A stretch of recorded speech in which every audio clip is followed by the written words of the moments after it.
Hello, everyone. Welcome to our next AI Day session. I know we've been going fast and furious, so thanks for joining us here today.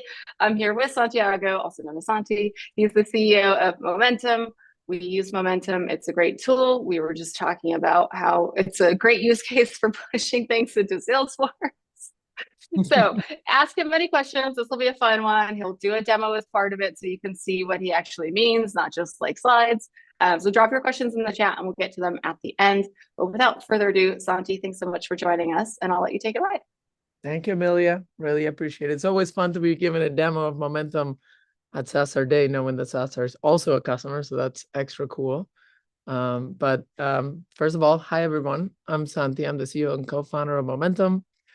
We're building AI-first systems that actually work. And when I say that, what do I mean? Well, you have heard the news many, many times over. This is to quite a bit of popularity, this idea that the majority of AI projects out there are failing today, right? There's the MIT study, and it's kind of become popular to come and make a bold statement, say, hey, you're wasting your money trying and buying AI. And the finding we have after spending multiple years in the market, selling and making successful projects happen with small and large companies alike, is that the real problem is data.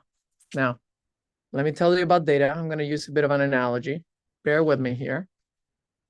1 hour worth of conversation, one call that a sales rep or a customer success person has with your prospects or your customers generates about 8,000 words.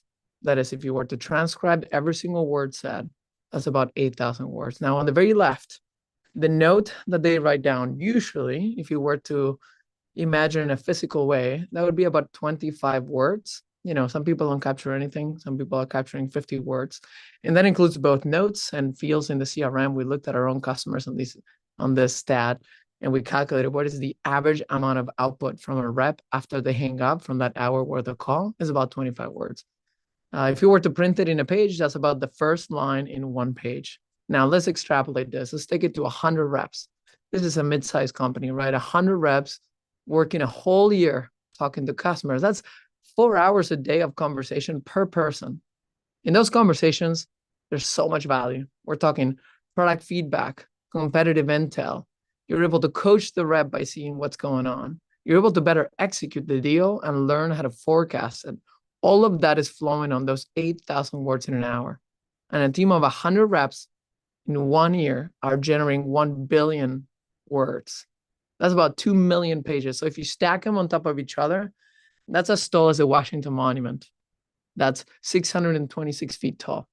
Now, let's keep extrapolating because, you know, sales calls are not the only channel of communication with your customers. You're emailing them. You're sending Slack messages to them. Of course, Amelia and us, we're always on Slack. We chat every once in a while, but for the most part, interactions happen just beyond Zoom. So if we add phone calls, SMS, what about support? What about what happens after you close that deal? Because the relationship between you and your customers doesn't end once you close the deal. You learn about the success, the risk of churn, the opportunity from expansion by looking at what happens after the funnel. And if you add all of that, now we end up with a stack of paper that is 2,000 feet tall. That's the Freedom Tower right here in New York City. Now we're talking about 3 billion words per year being generated by just a team of 100 reps. And now I go back to the CRM. What ends up in the CRM? And of course, you can see the right of my slide here. You can kind of guess it. The stack of paper that actually makes it into your system of record today is just 6 feet tall. That's 100 people working a whole year, having a lot of conversations to get you to only just a couple of pages of paper. 0.3% of the data is captured. And of course, what does that lead to? It leads to all sorts of problems. First of all, revenue predictability and forecasting. You don't really know what's going on. You only have 0.3% of the story. The bulk of the data is being thrown away. You hire more reps than you need because you don't understand your forecast and your pipeline. Or maybe you hire less reps than you need because you're underestimated how much you're going to make that year. You end up making poor product decisions because you don't know what the market wants. You don't even know where your competitors are at. Even though your customers and prospects are showing up into these calls or over email, they're telling you what they like about those competitors, what they like about you, what features work, what features don't work. You don't know it because you're getting 0.3% of that. Attribution and marketing. Basically, what I'm telling you here is the whole company could benefit from properly mining this data. And of course, agents and AI projects could benefit from this data. Now, the question is, how do we get a hold of this data? What is the right approach to operationalize it, to gather it at scale? And that's where I think the current set of options at your disposal are missing the mark. Today, the vendors that are selling you call recording, they're selling you conversational intelligence, they're really selling you a pretty library of video that gets stored and never watched. We tackle this problem as infrastructure. Here's Momentum. All that we do is focus on the data. Our task is to refine it and execute value out of the data that your team is generating every day. We store every one of those pages of paper, every bit, every byte. In fact, not only are we storing transcripts, we're storing the video, we're storing the sounds. If you're making a phone call that's 5 minutes long, we're storing that audio. And we spend all of our time building infrastructure for you to get value out of that asset. Now, the use cases are many, of course. We can coach your team out of it. We can detect churn. We can, of course, write notes. We can prepare your team for future calls. We can prioritize your product. What's interesting about this data set is it's really powerful in the one-to-one basis. Call comes in, field output comes out, but it is really powerful in aggregate. What if we could aggregate 1 year worth of conversation, right? Those 3 billion words. What if we could aggregate every bit of product feedback that happened in the last 3 months on a specific segment of your customer base? Then the data comes alive and it can help make decisions at the C-level suite and not just the rep level, not just the frontline managers. Now, of course, we're proud of our logos. Actually, I don't think I have SaaStr here. I guess I technically do because SaaStr is in the top right of my slide, but you should be there as well. You got to add us, yeah. We got to add you here. I'm just now realizing, but we have many logos and we're very proud of every one of our customers. They're relying on Momentum today as their infrastructure. Many of them have call recording technology in place. They have Gong, they have Chorus, they have Clear Copilot, and they decide to bring Momentum on top to activate that data, to get value out of that call library, those videos that nobody's ever watching. Well, we watch them. Our LLMs are analyzing them every minute. Okay. I think we're ready for a live demo. How am I doing on timing, Amelia? Am I good? Yeah, you're doing great. Awesome. That's what I like to hear. Okay, let's keep rolling. Let me take you through a couple of examples because the pattern of analysis and activation of data, as I showed earlier, kind of presents itself in many ways. So let's go into the first demo. Let's go into the CRM. Now, I'll start by saying Momentum is barely a product. We onboard full customers without ever having them log into Momentum because we want to deliver value. We want to extract and activate that data without them ever having to open a new tab in their browser. That needs to run automatically because automation scales and automation really delivers every single time. There's ROI immediately. So it starts with going to an opportunity and finding out qualitative and quantitative data about that deal. You can read notes about that opportunity. Every interaction we had with that customer is fully written down after the call is over. You can see qualitative insights that get gathered throughout the conversations. This looks back not only at the last call, but looks back at every single call put together from that account and informs it and enriches it with every new interaction. And this is not just calls. This is emails, this is SMS, this is Slack messages. This is support tickets when they become an account. And speaking of accounts, let me go into what an account could look like. You could have a section in your CRM where you have full handoff notes. As I said earlier, we're not just grabbing one call and analyzing the transcript. We're aggregating months worth of interactions in every single channel to put together sophisticated analyses that give you handoff notes. And these handoff notes are fully customized using prompts. So you could do a handoff note for a CS team that focuses on the first 90 days onboarding process. You could create a handoff note from an SDR to an AE, or you could create a handoff note to a professional services team that focuses exclusively on the PS engagement, on the project and commitments that we had for them. You could also do product analyses and roadmap commitments, and that could flow to your product team. And I will say, this is not just qualitative, this is also quantitative. It's very important that you're able to extract quantitative information out of this data, because through quantity, you can build automations and you can build aggregation. pick lists, multi-pick lists, checkboxes, numbers, dates. All of these are values that Momentum is automatically extracting by automating the field inputs and understanding the metadata in your CRM to push that automatically. This can lead to some really powerful use cases. And I think, Amelia, you were talking about this, coaching.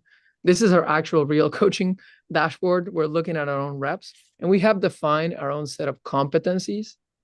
The approach of analyzing every interaction and extracting qualitative and quantitative data out of those interactions very much applies to coaching. So we built a first-class experience around it because it's such a common use case that our customers run into. In this case, we're comparing two reps to each other on a very specific competency, like what is their product knowledge. But of course, we can double click on a single rep and try to look at how they've been performing. And that's when we can double click into things like qualitative and quantitative insights about them. What are the most common questions they ask? What are the common questions that our customers are asking from them? How have they been tracking on every single competency we care about? Or, what is the qualitative assessment or where they need to improve, what they're doing well? All of this comes together in an interface on top of the data, but the data is at the very core. Now, this doesn't just flow into Salesforce or maybe the Momentum user experience. It also flows into Slack. I think this is one of the favorite use cases for SaaStr. It's a very Slack heavy shop, and most of our customers we are as well. So we're able to build these micro workflows that are letting the data flow in real time to the right places. Do you care about product feedback? You create a channel for it. Do you care about risk of churn? You create a channel for it. Do your managers care about every single call that the team takes? You create notifications. And these are threaded signals that are flowing into your team. They have the nuance of the conversation. They have links to the call so you can review them. All of it flowing automatically every time the call happens. Now, I wanted to use another example. I know I'm just about 5 minutes away from done, and I know these demos need to be real. I couldn't really show you my customers' data up until this point, but I want to show you my data as a good example. This is the world of Momentum. The world of Momentum is all about conditions and prompts. The example I wanted to use was our decision to build Microsoft Teams. We were looking into the next horizontal expansion of our platform, deciding whether we should build HubSpot or we should build Teams. Today, Momentum is a Salesforce and Slack experience primarily, but when we decided to expand horizontally, to expand our market, we wanted to understand where was the biggest bang for the buck. We wanted to know, would we make more money if we build HubSpot support, or would we make more money if we built Microsoft Teams support? So we ran a batch analysis of Momentum over a year worth of our data. We wrote a prompt, and this prompt is fed with every single interaction in our pipeline. It is also fed with CRM data that is part of the decision.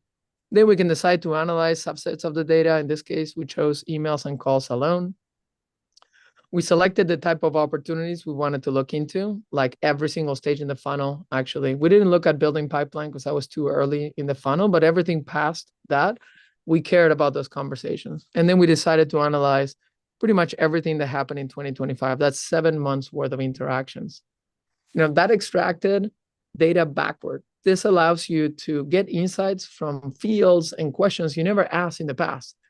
It's like reconstructing history in just a couple of minutes. Now, what we ended up with was a deep analysis of our pipeline, trying to understand really what is the delta, what is the payoff on building one versus the other. And of course, when we look at the results, we ended up with very interesting findings. If we built HubSpot, we would have more of the past pipeline that we would have been able to engage, 135 deals, versus Microsoft Teams, where we had 125 deals.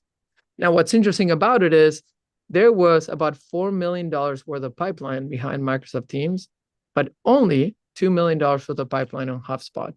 What we ended up realizing is, sadly, the kind of bottom of the market, the slower tier segment, ends up being the kind of HubSpot pole, and the Microsoft Teams tends to be more of the enterprise play. As we are currently strategizing to move up market rather than down market, we thought we would get a bigger bang for the buck, less deals, more revenue if we build Microsoft Teams. And this is, of course, an analysis that we ran a couple of quarters ago, because by now Momentum has full support of Microsoft Teams, and we have a couple of enterprise customers who have already become users of us thanks to this investment. But I thought it was a good example because you can see the power of data-oriented decision-making, the ability to store every one of those vectors of communication and run quick and effective objective analysis of the data to make real important decisions, C-level decisions inside the company, not just day-to-day coaching, data hygiene, operational excellence, which of course is also very much useful and very much powerful.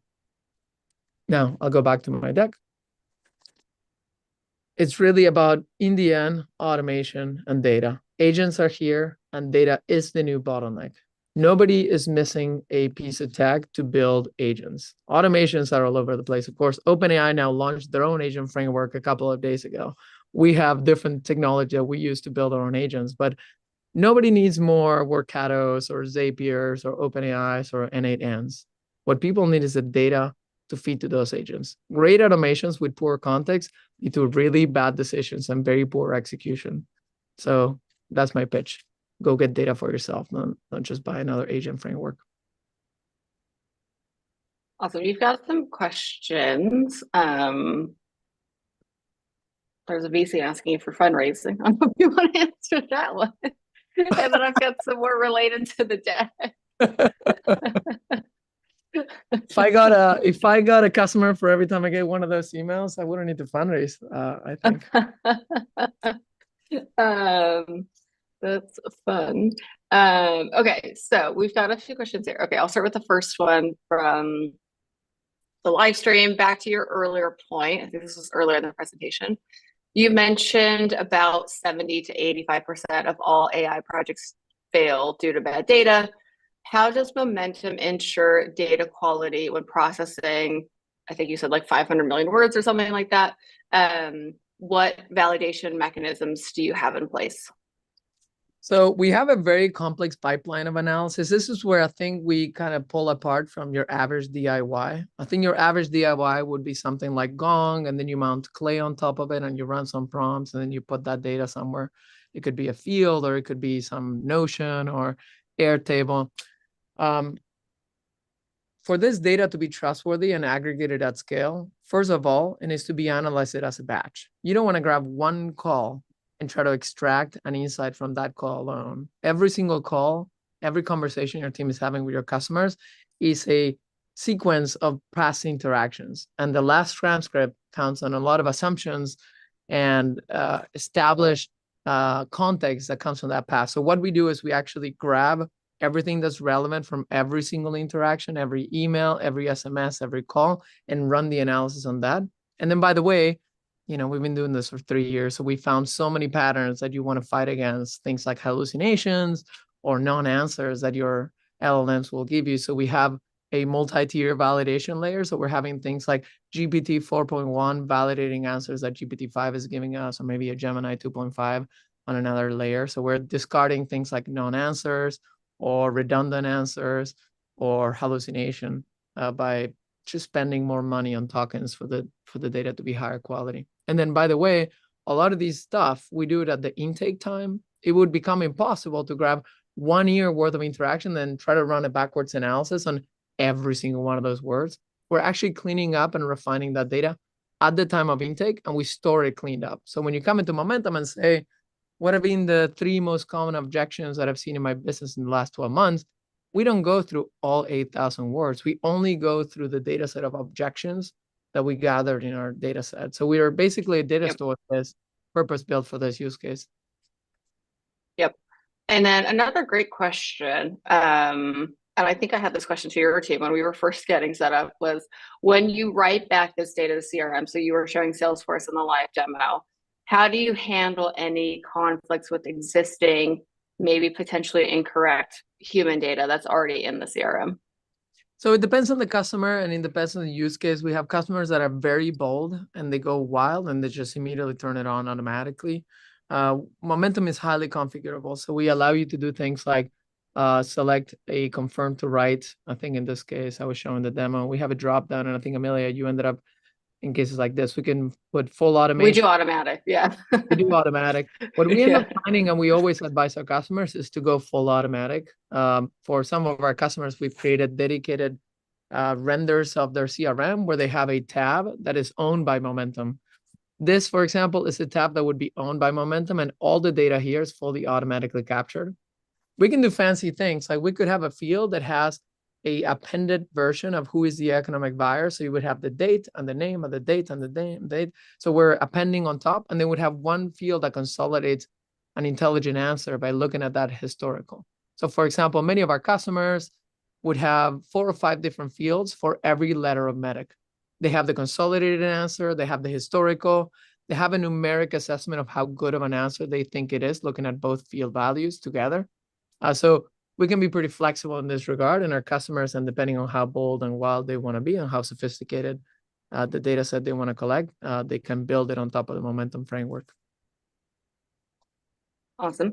Next question coming in, and this is a common question we've been getting today, so we'll probably start to incorporate this into all of our future presentations. But can you speak a bit to the implementation of Momentum? I could also share how our implementation went just from being a customer now. But for your average customer, can you speak to more of like the implementation? What do they need to prep in terms of data and also in terms of CRM? Yeah, I think you need to have control of your CRM. You need to have a decent structure of opportunities and accounts. If you're not really creating opportunities in your CRM, or you have triplicate of opportunities, you will have a problem of mapping, which I think is something we want to tackle before we come in. And by the way, I will say our algorithm for mapping properly calls to your CRM entities is second to none. It is a hard problem. In the world of Gong, it didn't matter if mapping wasn't that great, because all you did with that mapping was to find a call in your call library and play it. But in the world of Momentum, when we're writing data into the CRM, we really needed to hone in on exactly deciding and giving you some configuration and control over what do we prioritize. Do we go after renewal opportunities or the account object? Do we go after net new opportunities or renewals? So all of that is taken care of. Now, the process of onboarding is usually about 90 days. We have a process with our own CSMs that show up. We have our immediate playbook. We usually set up about 10 field extractions. We have the prompts already in place, but I will tell you, every customer will grab our standard prompts for things like product feedback or medic or spiced or banned, and they will end up making it their own. We give you something that is 90% good, and then one week later, after you see the data flow, and you tweak it to make it a little yours. Every company has their own way to sell. Then we go into signals, then we go into coaching. By the 90 days, we've deployed the Momentum platform from beginning to end pretty healthily, and then you're kind of on your way. We do have a high touch relationship. We check in with our customers anywhere between every 2 weeks to once a month. So it is a bit of a top-down, high-touch product. This is not a PLG you would just come and set up on your own. It does require a bit of a lift, but I will say the value of the data ultimately pays off. Yep. I would say too, from our own implementation of Momentum, I was like, oh, we're just getting VIP service because they know SaaStr and they're super fans. And your team was like, no, we do this for everyone. I was like, okay, cool.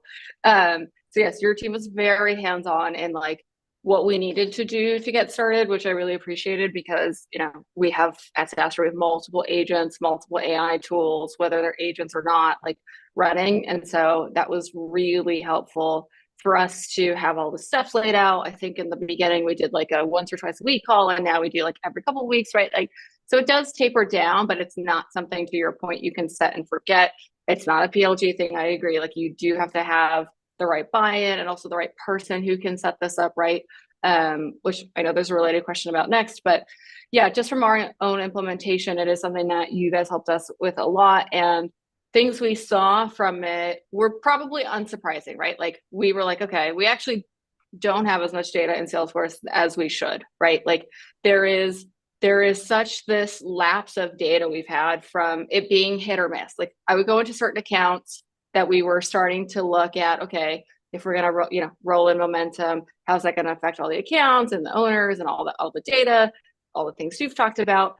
And so I was very hit or miss. I would say that some sales reps had really good notes, really good previous calls, either like different recordings or just summaries or notes they put, maybe some contacts attached, maybe some closed loss opportunities, but most of them were barren. And so that was bad. I mean, obviously it's terrible, but it was a big eye opener for us when we went to roll this out, that, nobody's data is perfect. And I think everyone can say that now. coming into implementing some of these AI tools. And it's not that it needs to be perfect. I just honestly thought we would have more. And so that was big for us of like, okay, we actually don't have like everything you're showing here of like it pushes all this directly to, for us, we use Salesforce, it pushes to Salesforce, it pushes directly into that account, it pushes the notes, the recording, the follow-ups automatically. Yeah. It'll ours will automatically attach the contact, and then we've worked with your team to automatically move certain stages. So if it's an early stage and it's sitting in like meeting not held yet, and then Momentum knows we have a meeting, it'll move it into meeting held, which is quite nice because we're pretty bad about moving that because we're just busy, right? So sometimes we don't always move the stages properly. And so again, just eye-opening from that perspective of I didn't have as much data as I thought I should in all my accounts, which sucked. But now at least, going forward, I'm like, okay, we have peace of mind that this is all in there. I know, I use the Slack a lot. I use the Slack more than I would say actually the Salesforce data. The Salesforce data is cool because our other AI agents can use it, but I use the Slack in real time, right? I have a call, David has a call, someone else on our team has a call. I can see it. And like, we'll go into the Slack during our one-on-ones and be like, okay, hey, let's look at the notes. Cause I'll see exactly like what they brought up of, hey, I had, David will say, oh, somebody asked me for like additional tickets or they brought up this or that. And I'll just read the Momentum summary to see what they were talking about. And then I know at least it's in Salesforce, right? I don't have to worry about like, okay, David had this really good call. There's some next steps we have to do. And usually maybe he'd put like one of two of those notes because he's better at it than most. But now I'm like, all those notes are there. So we might not have like, yeah. I mean, we're talking to Salesforce about this, like them as a company. Exactly. Like we have our own Agentforce agents that are using this Salesforce data. I think you're right. Ultimately, you end up with the team that engages a lot more heavily through Slack because that is where they're spending their time. 100%. They love when they go and they check something in Salesforce and it is there. But then, so the first 90 days is about building that layer of extraction. And then I would say it is a long journey from that moment on, because then you start realizing the myriad of workflows you can build on top of the data now that you have it. So we have our own agent that will reconnect with our closed lost deals 9 months later, and it will use the learnings of that past conversation, why we lost it, to write a sequence, engaging them on what we learned. Hey, we spoke 9 months ago. We know you went with X and Y vendor. We know you had this pain point. Did that pain point get addressed? And that is a derivative workflow, but it would never work if we didn't capture the data in the first place at the very beginning of the loss.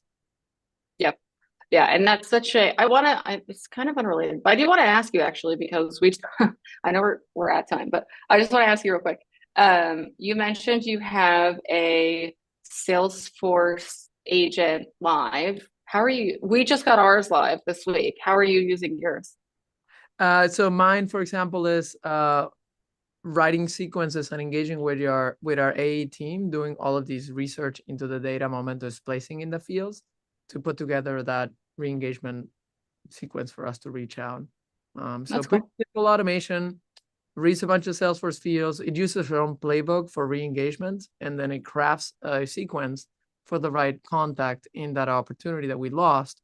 Actually, every single contact in the opportunity in case people left a year later, and kind of lets our reps know that's the next engagement to try to pull it back. And we've actually re-engaged lost deals, and we actually won one that came from that campaign. So we had an agent pay for itself with a close one deal just a month and a half ago.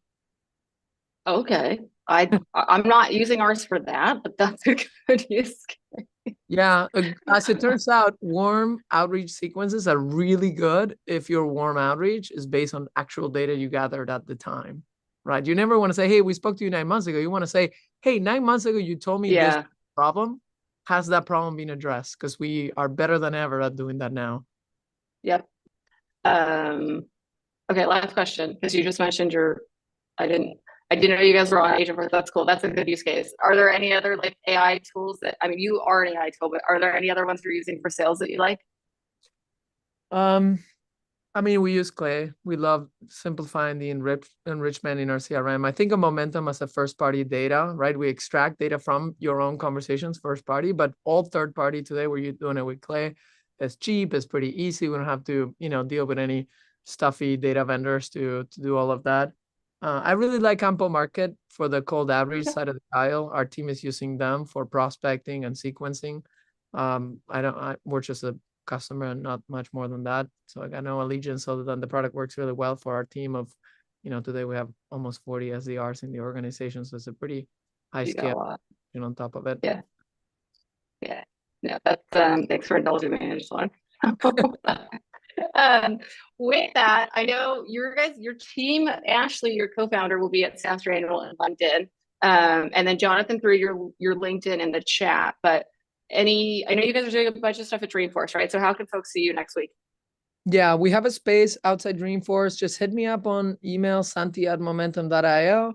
And I would love to meet you, buy you coffee. We have a quiet space outside of the craziness of Dreamforce. We'll be spending all week there.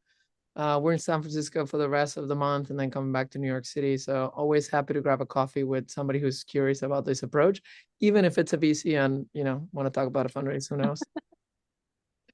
All good. Well, thanks so much, Santi. And I'll see you next week. And then hopefully we'll see some of you guys there. Thank you, Amelia. See you then. Yeah, of Bye. course. Thanks, everybody. Bye.